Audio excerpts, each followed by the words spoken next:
Look at the top pledge on the top. We will invade Iraq against the wishes of the people of Britain. Yeah, but it was Miliband who stopped the invasion into Syria. That's something for him, isn't it? I haven't heard you say much about that. No, because I'm more interested in the previous one, which well, you were involved wrong. in. And we made it clear that so. We made a mistake, there's no doubt about that. But give Miliband the credit for stopping us doing the same thing with Syria. OK, because Cameron was about to get to do it with the Americans. Yeah, no, I have no problem with that, and Obama You just took don't work the hint. about it or talk about it. Anyway, that's the difference between us. Yeah. Should we start again? But you say I don't think so. that the manifesto will only just come out, so the candidate can't be expected to know what's in it. Is the manifesto meant to be a massive surprise to Labour candidates? No, but when you get...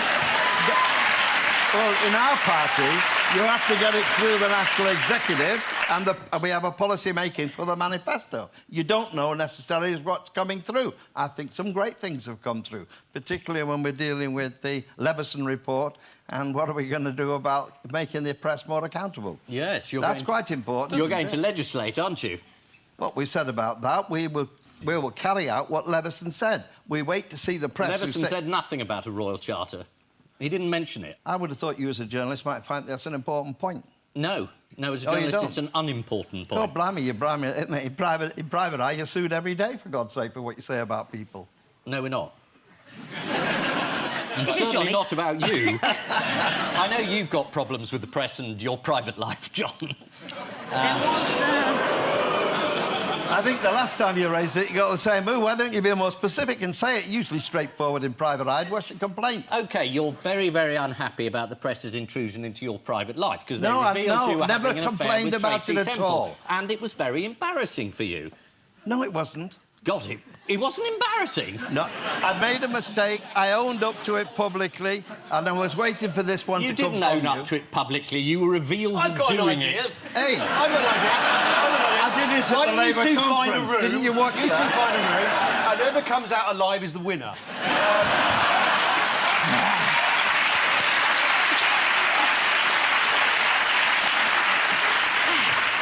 I don't think there's any doubt about that.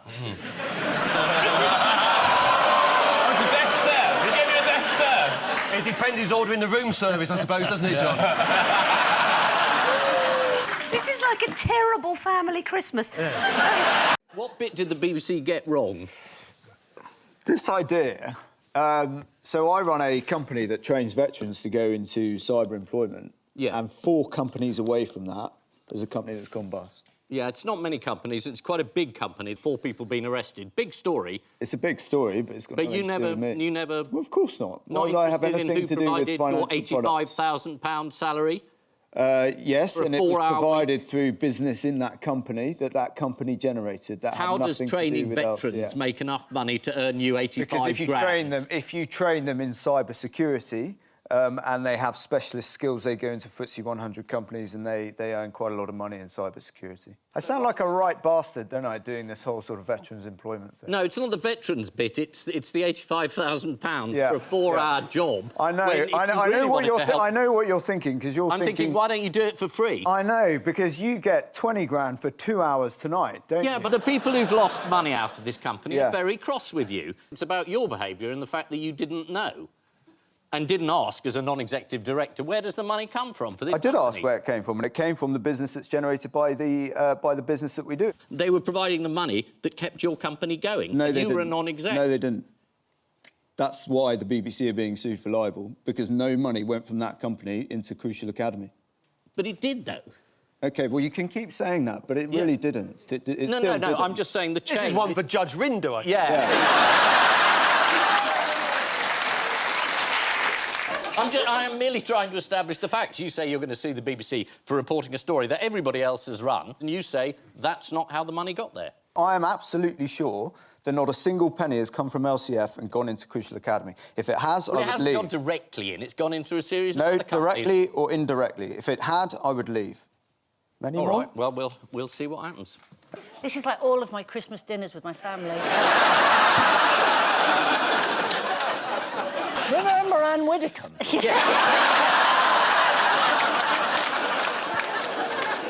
I'm sorry, David, it's a big story. 4 people were arrested, and I know you think that your political enemies have smeared you with this story, but No, I it don't. is there. No, I don't. It's in the news. No, I don't think that. I don't think they have smeared me with this story. But you have accused the Deputy Chief Whip of trying to dig up dirt.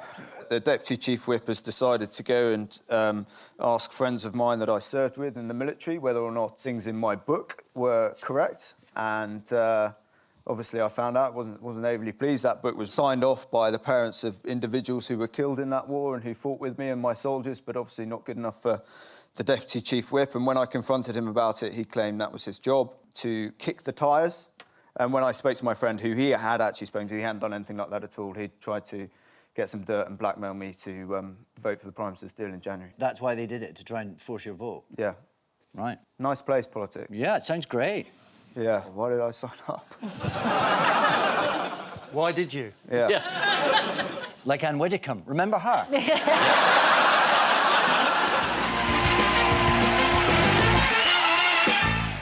Now, that really is enough about the government's bad week. Oh, no, sorry. Andy Coulson. Where did he unexpectedly find himself this week? In the back of a cop car heading to Scotland. Because? Because they want to have a word.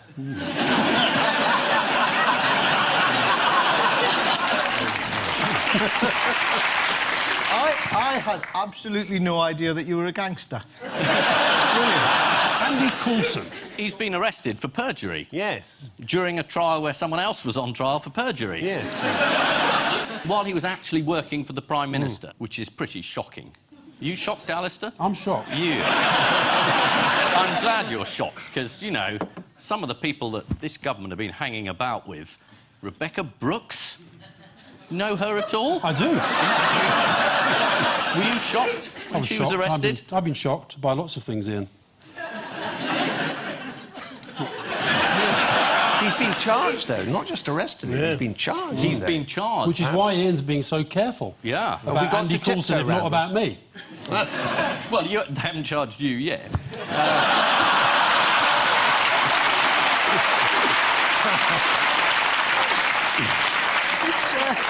Is it hot in here? In case anyone thinks I'm being gratuitous, I know that Alistair is going to be reasonable tonight, because he told Leveson, I am robust, but I'm not a bully. So no matter what anyone says, you're going to be really reasonable. Tonight? No. That's good, though, to remember. Like, if your kid gets caught, like, kicking a fat kid, just go, no, he's not a bully, just robust. He's robust.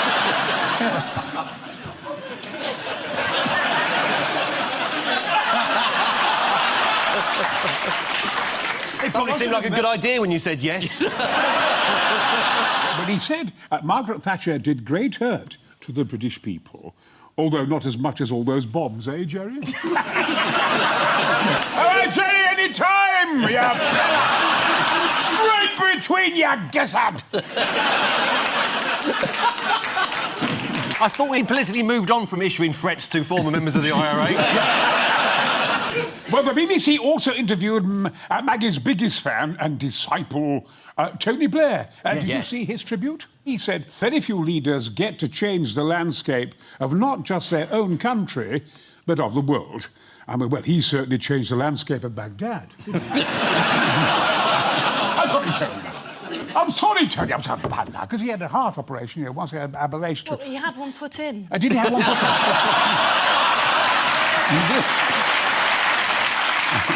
And now, Lord Howe of Aberavon was asked... I'm not going to say that again. Yeah, go on. I'm not, Aberavon... It sounds like you're drowning in a bath. was asked by Sky for his thoughts on his time in Thatcher's cabinet. And he said it was a long time ago. Well, yes, that's the idea when someone dies, Geoffrey. A bit of reminiscing about old stuff. Come on, shape up! I think you're in safer ground attacking Geoffrey Howe than you were with Jerry Adams. Did you hear about Julian Stiles? According to the Mirror, Julian, 58, was made redundant from his factory job in 1984. I've been waiting for that witch to die for 30 years, he said. Tonight is party time. I'm drinking one drink for every year I've been out of work. 30 years? Without a job? Pull your finger out, Julian, you lazy bastard! I'll kill you, you bastard! Let's abandon this show. Brian says, who wants a fight? Line up in alphabetical order. Adams, you're first. Students, they've woken up. They've been told that the teaching budget's been cut, they're going to have to pay 3 times as much and pay it back for the rest of their lives, and they're thinking, I'm not sure I approve of that.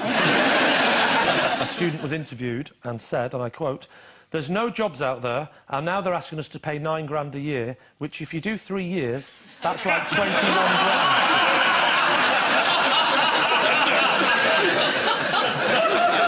Of course, the Lib Dems were staunchly saying, of course, they wouldn't go up, which is great that they got in power and put it up. Yeah. Well, they had no idea they were going to be in power when they... Well, they could have when they made these promises. Nick Clegg keeps saying it's the right government for the right time, which I think is such a seedy way to sort of dignify opportunism. You know, he would have made a pact with the Klingons if it meant a sniff of power. I don't know, I think the Klingon manifesto was pretty good. No. I'm going to disagree here, because the Klingons have shown in the past that they're hell-bent on world domination, so I'm glad the Liberal Democrats are in there with them.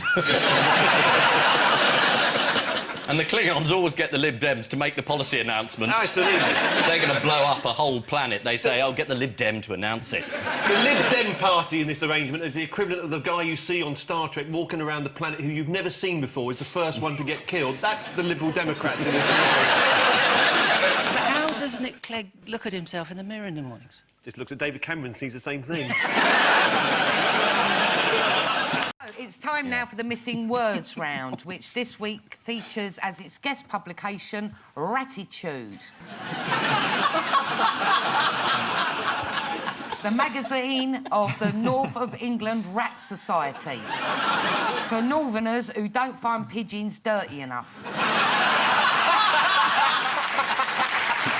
And we start with, Putin is what, says author? Great bloke and I want to live. Yeah. Is it gay? The answer is latently gay, says author. A new biography of Vladimir Putin speculates that he might be latently gay. The biographer is not the first to make this claim. The idea that President Putin is latently has been put forward by a number of recently deceased psychologists.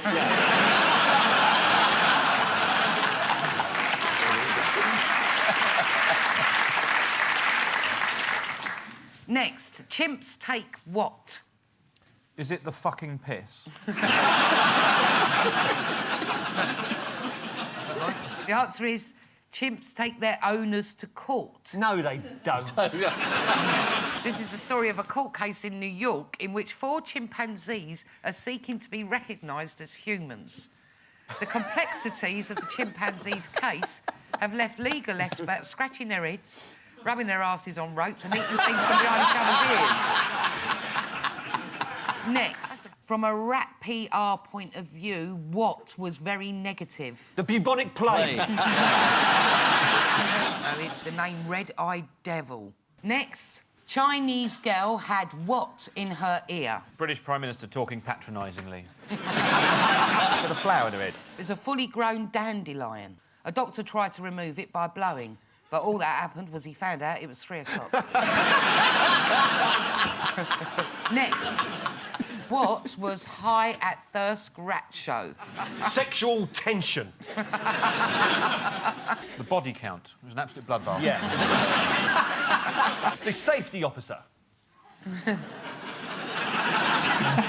Looks all right to me. Just duck the rats on it. Good stuff. The overall standard of ears was... Next, clown epidemic what? Relatively easy to spot. Clown epidemic in Norfolk, warned police. Police in Norfolk have warned of an epidemic of people dressed as clowns. Clowns are actually fairly easy to capture because they tend to have extremely unreliable getaway cars. Finally, what can add an element of aggression into the relationship which can backfire. Drunken fighting amongst priests. You bastard! You can't have a wedding. It's shouting at a rat. What? The last time I had a rat backfire was when I stuck a firework up it.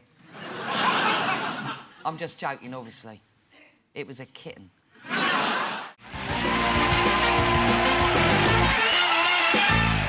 Jeremy, what's his name, came to see one of my shows in Edinburgh a couple of years ago. Remember, my audience wouldn't deliberately mislead anybody. So I'm quite willing to believe everything he says. So that's you and David Cameron? Yes. If the Prime Minister thinks he's OK, that's good enough for me. I'm quite naive about these things. Well, the Prime Minister's had a very good track record. Yes. I mean, Andy Coulson was OK. Yes, he was all right, wasn't he? Yeah. Till he wasn't. Until he wasn't. So what's your reading of the situation, Mr Hislop? Do you know... What? I don't think the government come out very well out of this. It does appear that they were so far up Mr Murdoch's bottom, you couldn't see any of their heads. This is the Leveson inquiry, and it was a shocking day. Mr Hunt was the Culture Secretary. He was in charge of the bid for B-Sky B, and yet his office was giving information all the way through to the Murdochs. I mean, why hasn't he gone? It's more bankrupt. Well, he's there as a firewall, isn't he? If he goes, then Mr Cameron is looking very shaky. It's like that thing of when everybody gets annoyed with each other and they end up kicking the dog. I mean, James Hunt has dismissed his private advisor. James Hunt? The former racing driver? Fantastic. This man. Why am I asking him? He's got no idea. He's mixed up 4 million racing drivers with the Culture Secretary. Mind you, if you're going to get his name wrong, it's better to get his first name wrong rather than his second name. I think I was trying hard not to get his second name wrong. Consistent with the 70s. You're all right in the zone. This is the news that the Leveson inquiry has finally perked up at long last, and everyone is finally perked up. There have been some notably excellent witness statements. You turned up there, didn't you? You were in a very happy position of having nothing to hide. Yeah, but I had no idea it was going to get this good. Murdoch today, selective amnesia, fabulous. You know, the medics must be having a field day. Can you remember anything about phone hacking? No. Can you remember how badly all the politicians have behaved? Yeah, bloody well can. I'm not in touch with Vivienne Westwood. Right. Though I did get married in Vivienne Westwood, so... Did you? You know, yeah. What, inside her? Karen Brady, off of The Apprentice, was at the Tory party conference. What was she wearing? I mean, what was she there for? Oh, yes. Well, I can tell you what she was wearing. Okay, you can say it was what one of those body illusion dresses that makes you look half the size you are. Yes, a Is that bodycon That's dress. the one. Oh. Yeah. Yes. I've heard of that. Well, Sounds good. Really good, yeah. Try one next time. I will, yeah. Not that I'm saying you need to. No, not saying I want to. But I'm not. We can have a look at Karen Brady's bodycon dress. If you believed the bodycon there, you'd just call an ambulance, wouldn't you? Yes. Brady was there to introduce George Osborne. Do you know how she did that? George Osborne.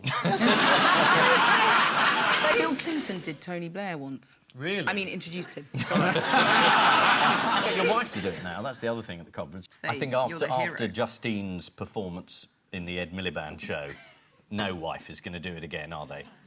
Did anyone She see was that? told to kiss him. Oh, yeah, and she has to do it. Well, Not even prostitutes have to kiss.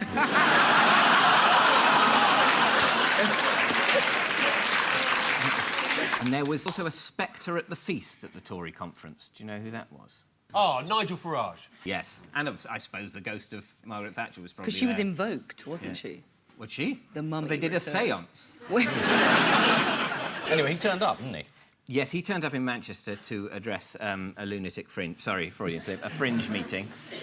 Here he is arriving. Do you expect a warm welcome at the Tory conference? No. That's the spirit. Ian and Nancy, how they look at this. That's a Tory MP. Mm-hmm. You can tell they're all like that.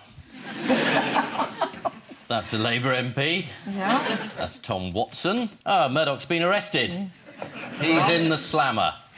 Bye-bye. And they can't bear to look. Because It's so they can't bear to sad. look. Yes, they were very sad. So that's it. Big news. Murdoch's inside. And he's... Not strictly true. No, it isn't, is it? I was suddenly in the world of fantasy. There's been a select committee, and they delivered their report. And they said that Murdoch was willfully blind. And they said his son was willfully ignorant about the phone hacking and what was going on in News International. So it was a really bad day for the Murdochs. Yeah, I think there are some important questions to be answered by all of Rupert Murdoch's employees. I think there are. Yeah, so here we go. What do you think about it, Jeremy? Well, I think as a Sun journalist, it's just a lot of stuff and nonsense and a storm in a teacup. So there we are, moving on. Paul? I thought you were talking to me there when you said, what do you think, Jeremy? I thought you just forgot my name. You're not the only Sun journalist. Nancy writes for The Sun. On the Sunday, a column about fashion. Now, I can't believe myself when I accepted. You shocked yourself, did you? Actually, I shocked myself many times. So, yes, every day, even a shock was there when I walked in the mirror in the morning. I can surprise I'm getting beautiful and beautiful every day. So, Do we have any English guests on this? Now, don't start. Do you need an interpreter? Yeah. OK, I'll translate. Nancy Right. was really ashamed of herself for taking money from Murdoch. Yeah. Is that not it? You know, there's a shortage of court interpreters in this country. I think I might apply. Why do you think you speak the perfect English? Do I think I speak perfect English? These things are relative. But I don't speak 5 languages, unlike you, so, Thank you. I'm just trying to be helpful. Stop flirting! You did actually once say, didn't you, that any man who doesn't flirt with you must be gay? Yes, I said. Ian, you passed. And he said he didn't say it, and then the policeman came out and said he won't answer the question. But he had a tape going in which he said, I admit I swore, and I'm sorry about that. He was wearing a wire. And the feds didn't realise. He turned the tables against them. Well, how long did the original incident actually last, the actual incident? 45 seconds. 45 seconds. And so far it's cost... £250,000 Yes, it has. Yes. to investigate. Can we get the Chinese pay for that? 160 million people in China watched it on YouTube. Yeah. But they must really not have liked him. There must have been a build-up of animosity towards him. Yeah, do you think he'd ridden up to the gates most days and said, open it? Yeah. Yeah. Maybe... Clapping his hands. Open, come on! Bike here, eco!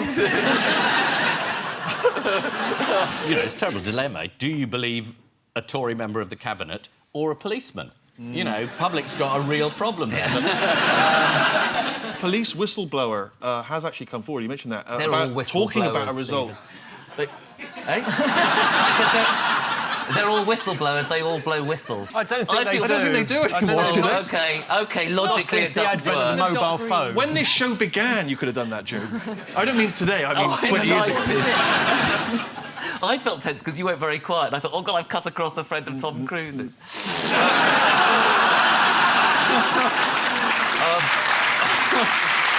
But, well, a whistleblower has come forward with the result of a plot to get Mitchell. And he says that Mitchell had a row at the gates the previous evening as well, after which one of the officers had said, right, we can stitch him up. I love the idea that they actually said it like you would in the Beano. Ritual is so... I mean, what are the benefits of joining this club? I mean, what do you get? 10% off sports equipment? I mean, what's the great club that you have to stick your cock in a dead pig's mouth to become a member? Ian, you used to be a member, didn't you? There's a hesitation. No, I wasn't a member. It says I was a member on Wikipedia. No, which that's is, what they all say. Yeah, which is quite embarrassing, given I spent half the week with tabloid journalists ringing me up saying, have you placed your chap Clarkson in a receptacle? Anyway, no, I was not a member of the Piers Gaveston Society. I was a member of the Piers Morgans. I won't ask what the ritual was to get into that club. Did you know people who were, though? Is that the sort of thing they did? No. I mean, they Yes, threw... yes, no. Your final 2 words on the subject. No. He asked me 2 questions. He said, did you know people who were there? Yes. And then he asked another question. So I said, yes, I did know people. Yes. No, I didn't, which is sort of my answer. I thought I was the one that was going to get a hard time tonight, and it turns out Ian is. Right, yes. This is... Is that it? We're going to just leave it alone? Lord Ashcroft getting this amazing story into the public domain via the Daily Mail. I don't think it's even a story. It's a It's a fantasy. It's an act of amazing revenge by the Mail in cohorts with Lord Ashcroft, which the whole country has decided to believe. Usually a story in the Daily Mail, peddled by a non-dom Tory peer who gave 8 million quid to the Tory party and is in a strop because he wasn't made Defence Secretary, would be laughed out of court. Well, it's not in court yet, but I was hoping it might get in. But no, we've all taken this seriously, and there's the grinning Lord Ashcroft, who, I mean, you know, if you want to talk about members inserted into, you know, the House of Lords, there he is. I mean, it's a disgraceful story. This man, Lord Ashcroft, who gave the Tories all this money, thought he could get himself into the cabinet, thought he could buy himself a cabinet post. And everybody's gone along with this, saying, oh, great, Lord Ashcroft. I mean, he's a non-dom. If we're doing prick jokes, let's have a condom joke. And if you want something disgusting the Prime Minister's done, I mean, you know, there's loads of it. Bedroom tax would be a good start. There's plenty of these things, and everyone goes around saying, oh, it's about a pig when he was 20. Well, how about being really appalling when he was 50? Right. And we start with the bigger stories of the week. Yeah, great. George Osborne. Oh, it's just Handsome Hunks Friday. This is the autumn statement, which was quite cheery. George Osborne announced that it's not as bad as you think. It's worse. It's just so gloomy, it's unbelievable. Everything's up. Misery, austerity, poverty. Yes. It sort of makes you yearn for when people said, no, things are going to get better and it'll be all right. He just said, no, it's terrible. Until 2018, it's just awful. Yeah. He should have just thrown his paper and gone, F it, why bother? So that's his prediction, is it? No, Just... he's changed his predictions. His previous predictions, unfortunately, weren't true. Or didn't come true. Yeah. And his new predictions are much more realistic. Are they? Yeah, he says it's going to be really awful. He says there'll be negative growth for the end of 2012, which means it's a triple-dip recession. Ooh. Sounds like a delicious ice cream. But we have got growth. We've got the Duchess of Cambridge. She's having growth on our behalf. And she will be a beacon in my life. A beacon of hope. As I see my pension fund I started now worth 3 peanuts and a bauble. You know, as I slowly rot in my You're shed. not going to slowly rot in a shed. Those are comforting words as we approach Christmas. There's always someone worse off than yourself. Yes. It is, yeah. As the Queen often reflects. What did Ed Balls say about all this? He got it all wrong, didn't he? He did, yeah. I didn't see it myself, but he sort of got the opening phrases all a bit wrong and it all collapsed a little bit. Yes, he said the national deficit is not rising, it's rising, it's not falling. Yeah. That was his zinger against the government. And they just sat there and they laughed at him. But then there was discussion about whether all this wasn't down to his stammer. He said it makes it much worse when people shout at me. It's so stressful and difficult, isn't it? All the It is. numbers and adding it up, and is it going up or going down, and who should we tax? And then people are shouting at you. It's very unfair on poor old Ed Balls, and it's been months since he's managed to find time to buy some sausage rolls for himself. You know... And he's got a terrible job because he's been saying, look, we don't need to, you know, cut the debt this fast. And the government's going, no, we haven't cut it because we're useless. So he has to get up and say, you haven't. You failed to do the thing I told you would be a disaster if you did it. And it's a disaster. Yeah. No wonder he stammered. It's basically very sporting of him on the day that George Osborne gets up and shows himself to be an idiot who knows nothing, to say, I'll join in with you, George, and seem like the alternative is possibly worse. David Cameron was kind of the main act. What did you make of his speech? Well, I mean, again, he's He's quite competent. He doesn't mess up the autocue. He got some applause. He did some stuff in the middle. He quoted Kipling, the poet, not the cake maker. Don't patronise me! To be fair, I always thought it was pronounced Kapling. It's National Poetry Day today, isn't it? Is it? I think it is, Yeah, it is. Well, not tomorrow, obviously, when we're shown, so that ruins that. This isn't live! It's barely breathing.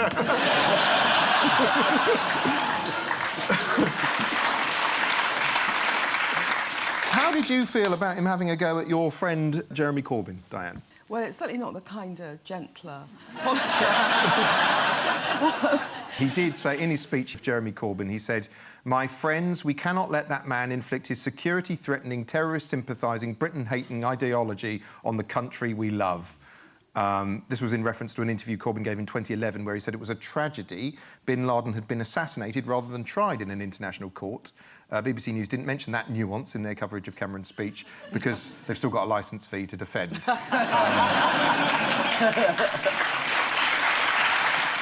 And now for the Missing Words round, which this week features as its guest publication Reg Transfers, the magazine for the world of personal number plates.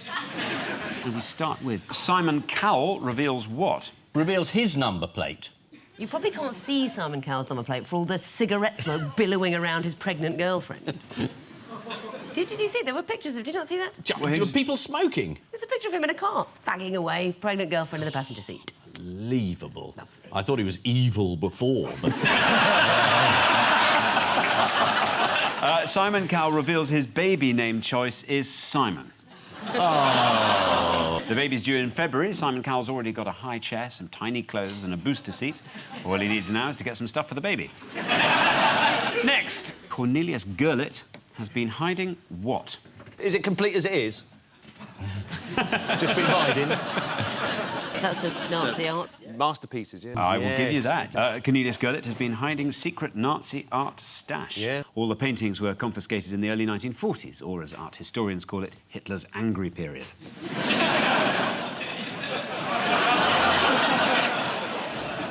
Next, in Essex, we all have what? Automatic weapons. An intrinsic knowledge of our local area. Personalised number plates. Personalised plates. Yeah. There we are, yes. In Essex, we all have personal plates. I wanted my initials on my car, but I didn't fancy splashing out in a personalised number plate, so I just bought a second-hand AA van. Brilliant. Next, police dogs will receive what? I know this. Go on, then. Pensions. They're going to get pensions. Pensions? Absolutely right. And rightly so. Yeah. Rightly so. Yeah. I can't believe nobody said truncheon meat. Now, they did. That response is the reason why nobody did. Next, George W. Bush planning what? A gallery, an exhibition. Yeah. He's going to open an exhibition. Yeah, but that's almost there, yes. He's planning to paint a series of... He's planning to paint a... Oh, Lord. George W. Bush planning to paint portrait series of world leaders. God, we used to accuse him of not being able to read. Yeah. According to the Telegraph, he is also known to dabble in landscapes, as the people of Iraq know only too well. And finally, David Suchet admits to what when playing Poirot? Oh, I know that one. Yeah. What is it? Yes, he's got a penny up his arse, hasn't he? So it helps him mince the walk. Oh, absolutely right, yep. David Suchet admits to clenching a penny between his buttocks when playing Poirot. Which he learnt from Laurence Olivier. Yeah. Who I think had more than pennies up his arse at one stage.